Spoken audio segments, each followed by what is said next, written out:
Assalamualaikum warahmatullahi wabarakatuh. Bertemu lagi dengan Ibu Indrianti Sopiana pada pelajaran seni budaya. Oke, hari ini kita masih sama materinya, yaitu di bab 1 seni rupa, mengenai karya seni rupa. Nah, kemarin kan kalian sudah mempelajari mengenai apa itu pengertian dari karya seni rupa, ada unsur, ada prinsip, ada teknik-teknik dan cara memodifikasi karya 2 dimensi maupun 3 dimensi. Nah, hari ini kita akan lanjut mempelajari dari karya seni rupa tersebut. Oke. Nah, lanjut. Di sini ada jenis karya seni rupa. Yang pertama adalah 2 dimensi. Oke. Karya 2 dimensi merupakan suatu karya seni rupa yang memiliki 2 sisi, yaitu panjang dan lebar, sehingga dia itu tidak memiliki ruang ataupun volume. Nah, di sini ada contoh-contohnya, yaitu ada seni gambar, seni lukis, seni grafis, maupun lukisan trik art. Oke, kita satu persatu ya, Ibu jelaskan. Oke, yang pertama adalah seni gambar. Oke, seni gambar itu atau drawing merupakan induk dari semua kegiatan karya seni rupa. Oke, jadi tahapan awal yang ada di dalam karya seni rupa itu merupakan seni gambar. Nah, seni gambar ini bisa kita buat melalui menggunakan pensil maupun menggunakan pensil warna dan alat-alat warna lainnya.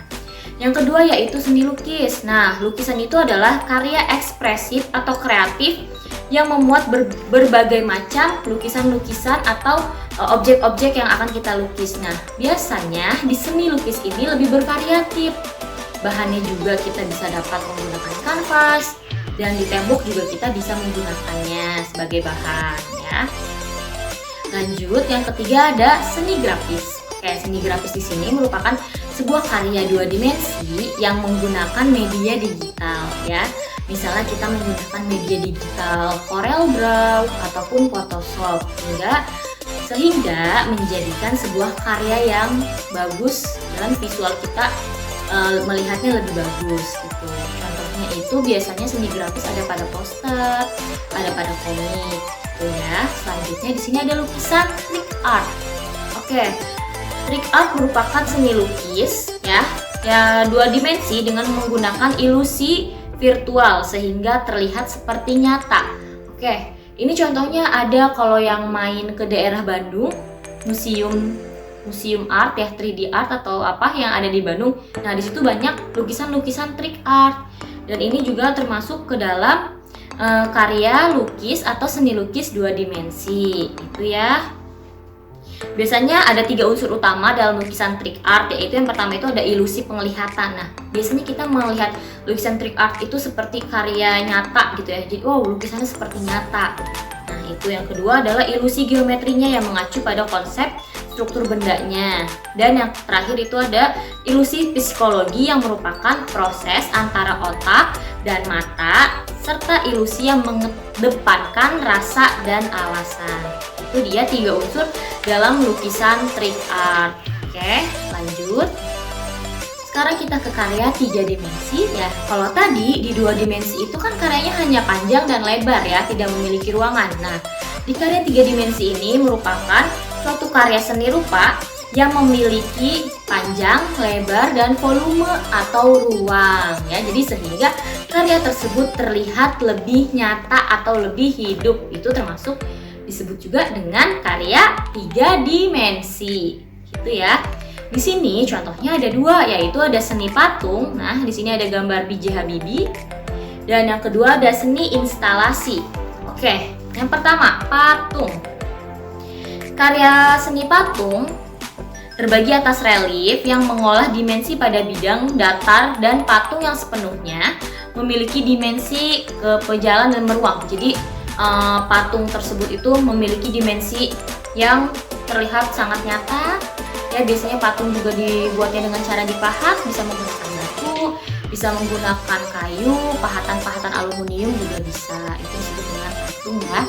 Dan yang kedua ada seni instalasi. Oke, seni instalasi berkembang seiring keinginan perupa berekspresi dan bereksperimen secara bebas. Nah, ini contohnya seni instalasi yang ada di pameran Galeri Nu Art di Bandung.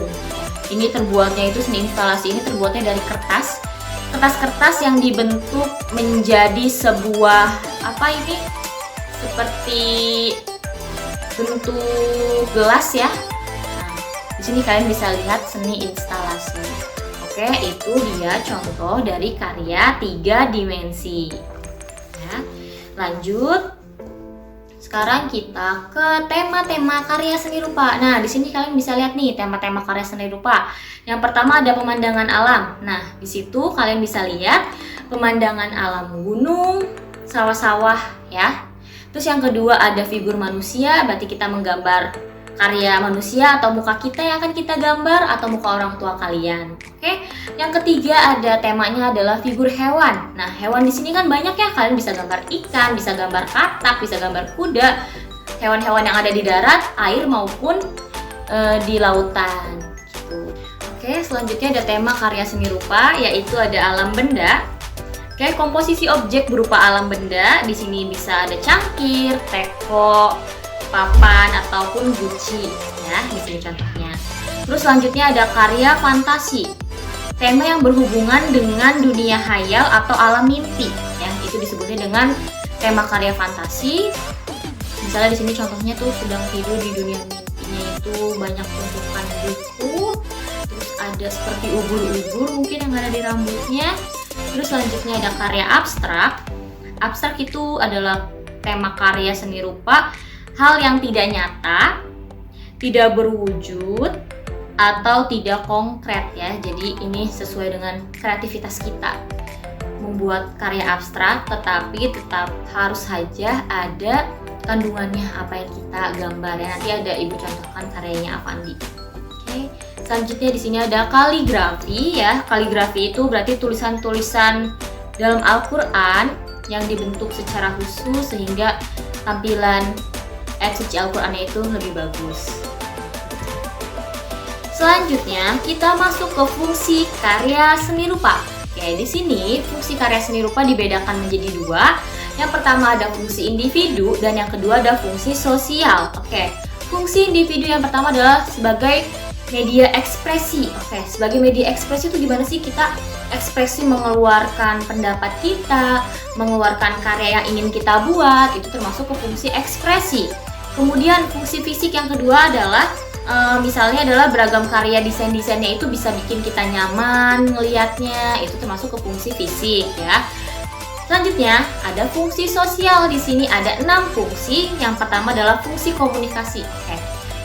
Fungsi komunikasi itu misalnya adalah komunikasi antara pelukis dengan apresiatornya yang melihat karya lukisan tersebut, itu disebutnya dengan fungsi komunikasi. Terus yang kedua ada fungsi edukasi. Oke, edukasi ini biasanya di pendidikan ya, edukasi pengetahuan. Dan yang ketiga ada fungsi spiritual atau sakral, biasanya tentang agama-agama ya. Biasanya kalau ada karya seni rupa ini relief-relief yang ada di seperti gereja, di tempat-tempat ibadah ya. Terus yang keempat ada fungsi rekreasi. Fungsi rekreasi itu berarti kan sarana hiburan ya. Nah, zaman sekarang kan banyak banget lukisan-lukisan kayak trick art yang tadi. Terus kita bisa jalan-jalan ke museum-museum. Itu fungsi rekreasi. Terus yang kelima adalah fungsi hiasan. Fungsi hiasan misalnya ada lukisan di tengah rumah kita, di ruangan tamu, atau di tempat makan misalnya ada lukisan buah-buahan, itu sebagai fungsi hiasan. Dan yang keenam adalah sebagai fungsi inspirasi ya. Inspirasi kita terhadap suatu karya misalnya. Itu. Oke, ini adalah fungsi-fungsi karya seni rupa. Lanjut. Di sini ada prosedur karya seni rupa. Oke, yang pertama adalah tahap eksplorasi. Apa aja sih yang harus kita persiapkan nih dalam tahapan eksplorasi? Nih, misalnya kita ingin membuat sebuah karya lukisan tentang akuarium ya. Berarti eksplorasinya adalah tema-tema gagasannya itu apa. Terus alat dan bahan yang kita ingin gunakan itu apa, medianya menggunakan apa, pewarnaannya menggunakan apa, itu di tahap eksplorasi.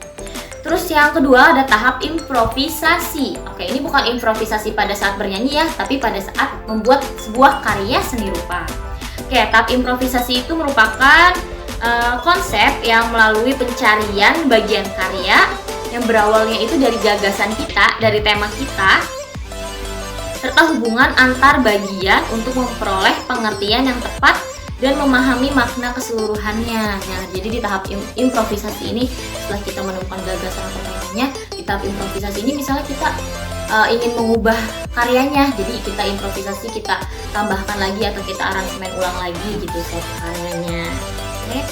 Yang ketiga adalah tahap pembentukannya. Oke, tahap pembentukan atau tahap penciptaannya, yaitu dimulai dari misalnya unsur-unsur yang udah kita pelajari, misalnya dimulai dari titik, garis dulu yang dibentuk, atau bidang dulu yang dibentuk, itu termasuk tahap pembentukan. Nah, itu tadi prosedur karya seni rupa. Oke, lanjut. Nah, di sini ada tokoh-tokoh karya seni rupa. Nah, kalian bisa lihat di situ ada karyanya Avandi ya, yang berjudul Borobudur Pagi Ini. Nah, itu atasnya seperti abstrak kan awan-awannya, hanya pencampuran atau gradasi warna-warna ya. Ini tahun 1983 ya, dia membuat lukisan Borobudur Pagi Ini. Selanjutnya ada dari karya Basuki Abdullah dengan judul Bung Karno. Nah, dia menggambar sosok presiden pertama kita, yaitu Insinyur Soekarno ya, pada tahun 1978. Lanjut, di sini juga ada karyanya Heng Ngantung ya. Di sini judulnya Ke Pasar tahun 1950. Kalian bisa lihat contohnya di atas ya. Oke, selanjutnya kita masuk ke kritik. Nah, kritik karya seni.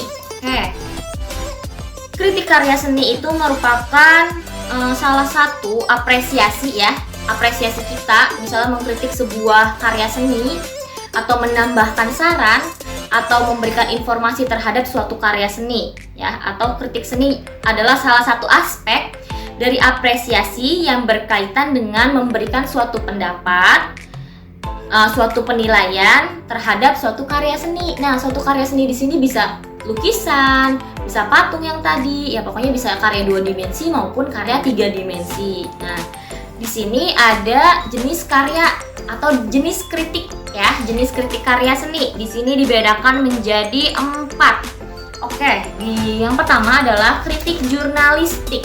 Oke. Kritik jurnalistik ini biasanya berupa pemberitaan ya. Pemberitaan mengenai aneka peristiwa yang sedang terjadi di dunia ini.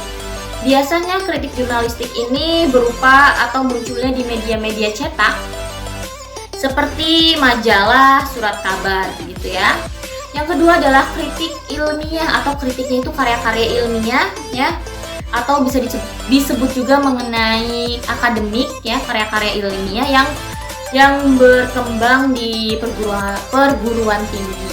Biasanya kita mengkritik sebuah karya, misalnya karya ilmiah pembuatan di fisika, molekul-molekul misalnya, itu termasuk ke dalam kritik ilmiah. Lalu yang ketiga adalah kritik populer. Kritik populer ini lahir dari tulisan penulis seni yang tidak menuntut keahlian. Ya, biasanya kritik jenis ini tuh berkembang di seluruh dunia. Misalnya kritik populer itu ya kayak misalnya ibu mengkritik sebuah karya dari teman ibu misalnya, itu termasuk kritik populer. Jadi bisa dilakukan atau dilaksanakan oleh siapa saja ya, itu kritik populer.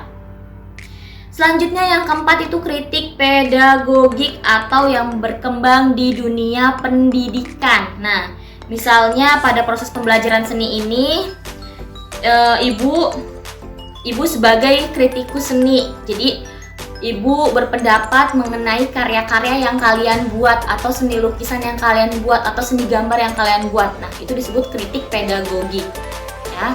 Lanjut, di sini ada bentuk kritik berdasarkan landasan atau titik tolak yang digunakan. Oke, di sini terbagi menjadi 3 ya. Ada kritik ekspresivistik. Oke, apa sih kritik ini ya? Nah, oke, kita lihat. Kritik ekspresivistik itu merupakan kegiatan kritik ini umumnya menanggapi kesesuaian atau keterkaitan antara judul, tema, isi, dan visualisasi objek yang ditampilkan dalam sebuah karya. Oke, jadi kritik ini tuh mengkritik mengenai judulnya, ya, judulnya seperti apa, temanya dengan isi dan visualisasinya. Jadi karyanya itu visualisasinya itu penggambarannya itu seperti apa gitu ya. Yang kedua, kritik formalistik ya. Berarti pada sebuah karya lukisan, maka sasaran kritik lebih tertuju kepada kualitasnya. Oke. Jadi sasaran kritiknya itu tertuju pada kualitasnya atau pada penyusunan komposisi gambarnya ya. Komposisi, proporsi, keseimbangannya pada suatu karya. Dan yang terakhir ada kritik instrumentalistik. Oke. Kritik ini dikritisi berdasarkan kemampuannya dalam upaya mencapai tujuan moral, religius, politik atau psikologinya. Oke, kritik ini biasanya tidak terlalu mempersoalkan kualitas formal dari sebuah karya, tetapi lebih melihat aspek konteksnya baik saat ini maupun masa lalu. Oke, jadi ini kritiknya itu adalah mengkritik mengenai tujuannya itu untuk apa, ada aspek-aspek moralnya apa tidak ya. Terus biasanya lebih melihat aspek konteksnya itu untuk masa depan dan masa lalunya itu ada nggak nih kalau kita buat sebuah karya. Jadi adanya kritik instrumentalistik. Oke, mungkin itu di bab 1 karya seni rupa ya yang kita pelajari di semester 1 ini. Dan mungkin kalau misalnya ada pernyataan ibu yang salah dalam mengucapkan atau mendeskripsikan suatu karyanya, tolong diteliti lagi, tolong beritahu ibu ya, namanya juga ibu manusia kan pasti ada salahnya. Tuh, mungkin itu saja dari materi hari ini. Kurang lebihnya ibu minta maaf. Kita bertemu lagi nanti minggu depan. Oke. Semua assalamualaikum warahmatullahi wabarakatuh. Salam budaya. Bye.